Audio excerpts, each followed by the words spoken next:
What's Beyoncé going is on? losing hundreds of thousands, millions of followers every day. And she still hasn't said anything. Just pretending like life is great in Paris. Is it her place to say so? I mean, probably not, considering she's gonna be indicted for anything she would say. These are criminals. Diddy is a dealer, and so is Jay-Z. The proof is there. Aubrey O'Day is back at it, spilling more tea on Diddy. And now, she's dragging none other than Beyoncé into the mess too. Yup, she's stirring the pot with claims that Queen Bee was allegedly involved in those same freaky private parties with Diddy and Jay-Z. And let's not forget, Aubrey's been in Diddy's circle since way back during the Making the Band era. What do you want to look like, though? I'll tell you. What do you want to look like, though? I'll tell you. I'm not focused on me. I'm focused on what this group should look like and how I should fit in this situation. You like big hair, though. I don't like big hair. You like big hair. You like big hair. You like a lot of makeup and all that. Actually, I don't. I don't like big hair. I don't like certain makeup. I'm very flexible with what you want to do. And I've worked with everything that you've thrown at me, curly, whatever. I'm not here in a group to have curly, straight, big, makeup, whatever. I'm here in a group to sing with my group. And that is all I care about. For real. Like, maybe you just don't get me and we don't get... Word on the street, Diddy allegedly tried to pass her around too. Yeah, it gets that messy. If anybody's got real insight into Diddy's little black book of secrets, it's Aubrey. There were whispers she might even testify in court, but she later came forward to say she won't. Still, don't get it twisted. That didn't stop her from talking. She's still out here on social media running her mouth, and her latest target, Beyoncé herself. Now Beyoncé's name has already been floating around these allegations for a while. Rumors been flying about her allegedly getting too close to Diddy behind the scenes, while also helping cover up his dirty dealings with Jay-Z. But nobody saw Aubrey O'Day jumping in to fan the flames. The stories that we have to tell during a time in music where there were gatekeepers, there were people that owned labels like Puff running things, and the way that the divisions and the divisiveness occurred, and the things that we experienced between each other and us against the system are insane. Let's be real, this case just won't quit. Every time things seem to slow down, somebody else pops up and throws more names in the fire. Now, like I said, Aubrey's been calling out Diddy since day one, back when she was part of the girl group Danity Kane, which was signed to Diddy's shady label, Bad Boy Entertainment. The group had 5 members, Andrea Fembres, D. Woods, Shannon Becks, Dawn Richard, and of course, Aubrey O'Day. At first, everything looked like a dream come true. These girls thought signing with Diddy would skyrocket their careers. He was a big name after all. But that dream, it turned into a straight-up nightmare. Rumors started swirling that Diddy was trying to get at the girls behind the scenes in a way that had nothing to do with music. And it didn't take long for the group to realize they were being used, manipulated like chess pieces in his game. Diddy wasn't just mismanaging them, he was straight up disrespecting them on national TV. It's everything you could imagine why somebody would want to fire somebody. I wasn't willing to do what was expected of me. Not talent-wise, but in other areas. So it's difficult when you're that young to understand your worth as a woman through the men that I was around, and that was very traumatic. I don't think any of us have healed from that. Diddy would be like, you're not hot anymore, like what happened? You don't have anything, like you don't have any curves. You're looking like you're not looking like, I can't get people to think that you're my good-looking person. And there was no Me Too at that time. There was no protecting anyone at that time. You signed a million NDAs and a million contracts that took away all your rights. So out of all the girls, only Aubrey had the guts to clap back.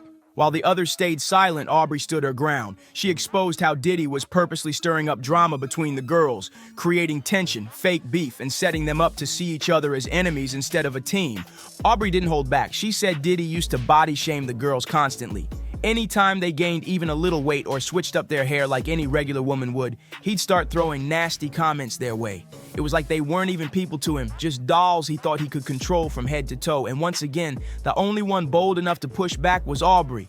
She exposed how Diddy allegedly pressured the girls into joining those so-called freak-off situations, stuff they did not want to be part of. And when they said no, he'd snap. Aubrey said he would go off, verbally attacking them, gaslighting them, messing with their minds just to break them down. And it gets even darker. Because I heard him, and I'm giving you this, Aubrey. He stood up there and he said, in front of a lot of people, we were in the studio. And I said something to him and walked out the studio. He said, yo, I'm gonna off and pick them up he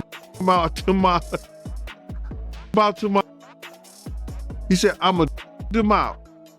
I'm gonna get them all on, and I'm gonna pay to my. And I was like, there's somebody kids, and walked out. And it's somebody that heard me. It's somebody that heard me. I mean, well, it's not only somebody that heard me, it's somebody that I know who was in the studio at the time that happened, and I still talk to him today. And we were just talking about that the other day. He done moved back to Indiana. I don't know why. I'm gonna give you that one. He said he was gonna them all out and them out.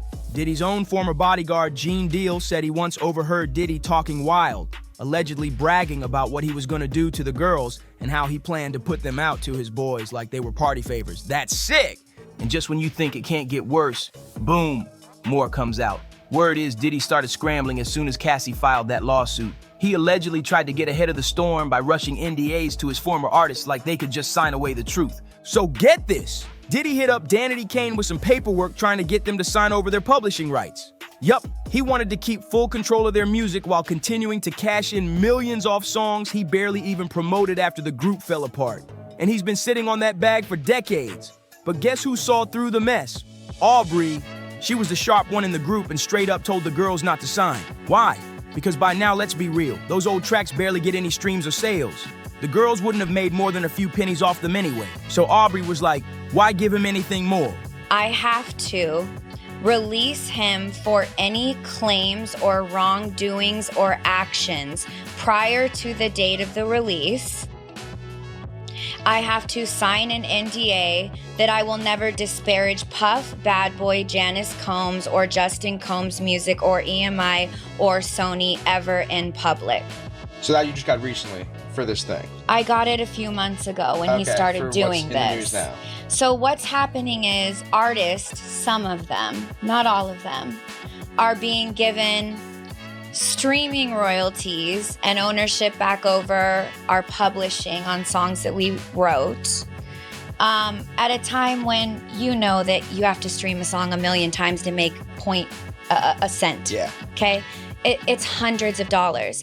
And me as somebody that's a girl's girl, I hit everyone in my group and said, absolutely do not take this deal. I can get us a show on Hulu right now. Now here's where it gets even more suspect. As soon as Cassie filed that lawsuit and it started making waves, Diddy panicked. Word is, he started rushing NDAs out to his former artists, basically trying to gag anyone who might speak out. But Aubrey wasn't falling for it. She could smell something big was coming, and she warned the other girls to hold off before signing anything. And guess what? Diddy's own former bodyguard, Gene Deal, backed this up. He said the Danity Kane girls were the only ones smart enough not to sign those NDAs. Everybody else might have folded and signed those NDAs, but thanks to Aubrey catching on to the weird timing, the Danity Kane girls held their ground and said, nah, and that move, it's aging like fine wine now that all this heat around Diddy is exploding. Now let's talk about that clownish apology video Diddy dropped, the one after the hotel footage leaked where he was caught on camera putting his hands on Cassie. That moment had the whole internet shook, and guess who came swinging first? Aubrey. She wasted no time dragging him for that sorry excuse of a statement. She pulled up receipts too. Aubrey reposted the statement Diddy made just months earlier, where he basically called Cassie a liar and denied everything. So now he's all, I'm disgusted with myself?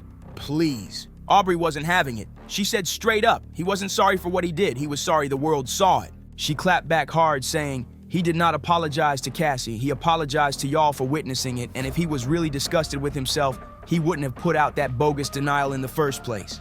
Then she added, leave God and Mercy out of this. They ain't got nothing to do with it, and you know it. Did he make his artists sign NDAs and people that work for him? Well, a lot of these rappers, a lot of these industry people, anybody who does business nowadays with the internet, they have NDAs, non-disclosure. That means that if you work for them, you around them, you can't disclose any of the information about them. It's the same thing that he gave to all his artists when he gave them their publishing back. I'm gonna give y'all publishing, But y'all can't talk about Janice Combs, Justin Combs, Sony, Bad Boy, or anything that happened. Y'all can't talk about none of that. But there's some artists that didn't say anything, that didn't sign it, and they able to talk about anything they want to. And I think that's those girls that was, I think Danity Kane. I think a couple of them didn't sign it. And boy, oh boy, they probably gonna go after him too. But Aubrey's not done, not even close. Word is she's now setting her sights on Beyoncé, and baby, she is not playing around. The rumors linking Beyoncé to Diddy's shady dealings have been floating for a while, but no one saw Aubrey O'Day being the one to finally say it out loud. So get this, the same MTV show Making the Band where Diddy discovered Aubrey and her group Danity Kane also had another group called Da Band. And just like Danity Kane, they went through serious mistreatment too. But this time, it wasn't just Diddy being extra. According to group member Freddie P, one of the most infamous moments wasn't even about Diddy. It was allegedly for Beyoncé. Remember that wild scene where Diddy made them walk for hours across New York just to grab him a slice of cheesecake from Junior's? Yeah, turns out that humiliating task wasn't even his idea. Freddie P said during a recent interview that the cheesecake wasn't for Diddy at all, it was for Beyoncé. And she's the one who told Diddy to make them walk, not take a car. Can you believe that? We don't know the exact part of the city they were in, but reportedly it took them 4 hours on foot to make that trip. 4 hours, just to serve dessert. That's not a music lesson, that's a mind game. Okay, fun fact a lot of people don't know, that cheesecake we went and got was for Beyoncé. She was upstairs the whole time. What we was talking about again? Hold on. Yeah, that's a fun fact people don't know. People like, y'all walked together cheesecake. It was for Beyoncé. I'm the type of nigga. I listen to everything you say as if it's a contract. So if you say, walk to the store, or walk to get me some cheesecake, I'll walk to get you some cheesecake, but I'm not walking back. And that's just what me and Darlon did. And they like, why y'all, you know, they hot. Like, y'all cheating. And we like, he told us to walk. He didn't tell us to walk back. So we already in the hotel like 3 hours before they got there. When they said they was coming, we went and met them in front of the building. And you know the first thing that said out of his mouth? He said, we got the cheesecake. He was like, I want that shit, take that shit upstairs for Beyonce. Then he said, they was like, yeah, man, we wanted to tell you, Fred and Darlon, they ain't walk back. You know, trying to be on some snitching shit. He's like, I ain't tell you to walk back. Back then, people just laughed it off. They said Diddy was toughening them up for the music biz, that he was preparing them for the harsh realities of fame. But in hindsight, that wasn't hustle. That was humiliation. And now that we know Beyoncé might have been the one calling the shots behind the scenes, oh, it hits different. The whole time we thought Diddy was just being Diddy, putting these boys through the ringer for his own ego. But it turns out he was allegedly just carrying out Beyoncé's request. So apparently, Beyoncé was the one who told Diddy she wanted cheesecake, but instead of asking her own team to grab it, she let Diddy humiliate Da Band by making them walk hours across New York to get it for her. And worse, this wasn't just some behind-the-scenes request. It all played out on national TV for everyone to see. People were stunned to find out Diddy would go that far just to impress Beyoncé. But things didn't stop there. The story got even wilder after a video of rapper DaBaby went viral, where he spilled about the first time he met Beyoncé and Jay-Z at one of Diddy's private parties. According to him, once the party was going, Diddy suddenly cleared the room. Only 4 people were left: Diddy, Jay-Z, Beyoncé, and DaBaby himself. Real exclusive. I was at a party at Diddy crib in LA. This was the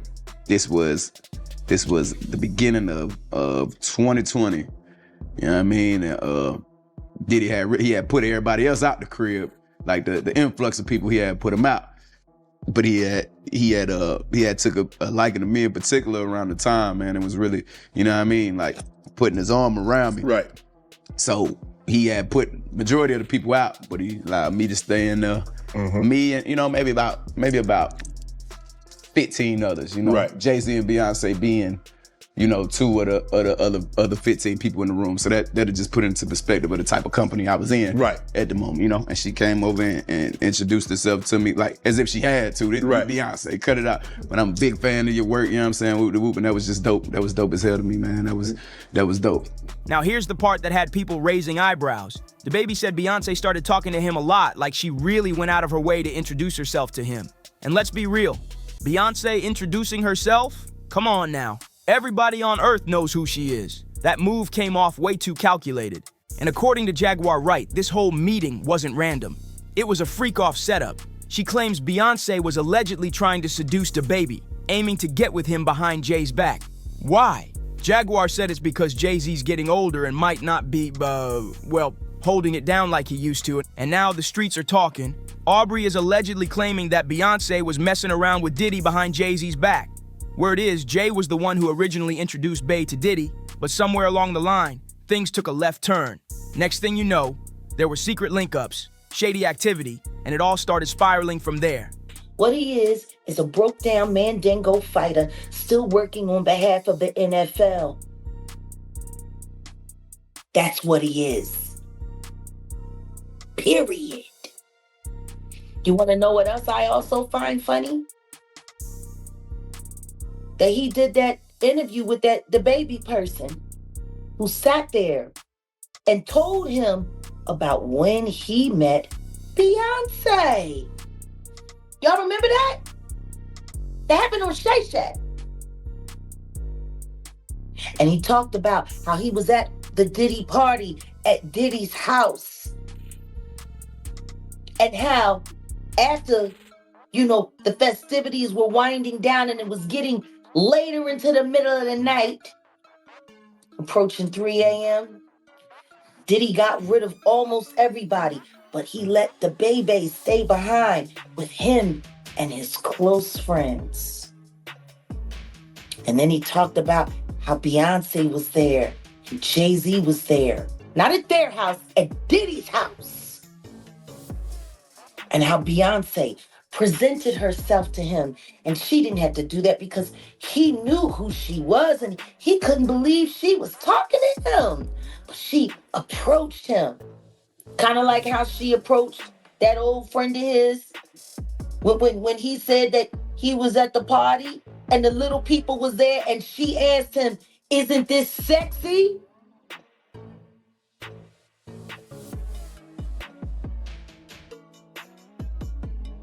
Okay. My. How illuminating. There's been a lot of freaking off going on for a long time. Why does everybody keep... Let me tell you this. Beyoncé, Giselle Knowles Carter. It does not matter how much money they spend, how many people, those tickets ain't gonna sell. I wish you had the common sense that animals do when they're caught. They just surrender. But no, y'all gonna fight it to the very end. Y'all gonna bring this broke down old NFL bum who apparently will do anything with his genitals to help cover or create validity where there is none with the weirdos. With his little orange purse. Screwing people's kids. Screwing kids young enough to be his grandchildren. Shame on you. You a dirty old man.